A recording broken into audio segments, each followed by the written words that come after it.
ಈಗ ನಮ್ಮ ಪಕ್ಷದ ಹೈಕಮಾಂಡ್ ತೀರ್ಮಾನ ಮಾಡೋದು ರೀಶಫಲ್ ಮಾಡ್ಬೇಕಂತ ಇದ್ದೆ, ಅದು ಪಕ್ಷದ ಹೈಕಮಾಂಡ್ ಅವ್ರು ತೀರ್ಮಾನ ತಗೊಳ್ಬೇಕಾಗಿರೋದು.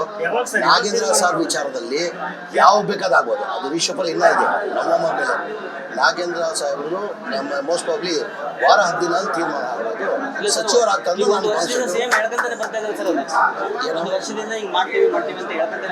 ಇಲ್ಲ ಮುಂಚೆನೆ ಸಿಎಂ ಹೇಳಿದ್ದಾರೆ, ನವೆಂಬರ್ ಮೇಲೆ ಮಾಡ್ತೀವಿ ಅಂತ ಮಾನ್ಯ ಮುಖ್ಯಮಂತ್ರಿಗಳು ಹೇಳಿದ್ದಾರೆ.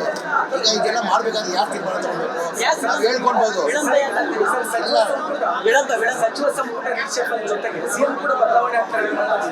ಸಿಎಂ ಬದಲಾವಣೆ ಅವ್ರ ಹೈಕಮಾಂಡ್ ತೀರ್ಮಾನ. ನಾನು ಮುಂಚೆ ಹೇಳಿದ್ದೀನಿ, ಈ ಸಿಎಂ ಕುರ್ಚಂದು ಖಾಲಿ ಸದ್ಯಕ್ಕಿಲ್ಲ. ಈ 5 ವರ್ಷ ಮಾನ್ಯ ಸಿದ್ದರಾಮಯ್ಯ ಮುಖ್ಯಮಂತ್ರಿ ಇರ್ತಾರಂತ. ಈಗ ಬದಲಾವಣೆ ಮಾಡ್ಬೇಕಾದ್ರೆ ಯಾರು ಮಾಡಬೇಕು?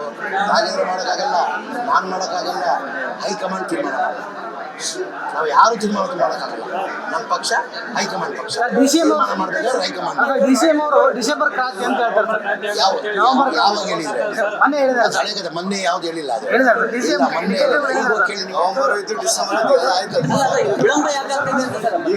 ನಮ್ಮ ಸಾಹಿತ್ಯ ಸಮ್ಮೇಳನದ ಬಗ್ಗೆ ಅದೇ ಹೇಳ್ತಾರಲ್ಲ ಸರ್. ಈಗ SIT ಅವರು ನಾಗೇಂದ್ರ ಅವರಿಗೆ ಕ್ಲೀನ್ ಚೀಟ್ ಕೊಟ್ಟಿದ್ದಾರೆ. ಬೇಗನೆ ಶೀಘ್ರ ನಾನು ಹೇಳ್ತಾರಲ್ಲ ರೀಶಫಲ್ ಅಂತೆಲ್ಲ ನಾನು ಭಾವಿಸ್ತಾ ಇದ್ದು, ನಾಗೇಂದ್ರ ಅವರು ಆದಷ್ಟು ಬೇಗ ಮಂತ್ರಿ ಆಗ್ತಾರೆ ಅಂತ ನಾನು ಭಾವಿಸ್ತಾ ಇದ್ದೀನಿ. ಮೇ ಬಿ ಒಂದು 10 ದಿನ ಆಗ್ಬೋದು. ನೆಕ್ಸ್ಟ್ ಮಂತ್ 15 ತಾರೀಕು ಸಿಗ್ತದೆ.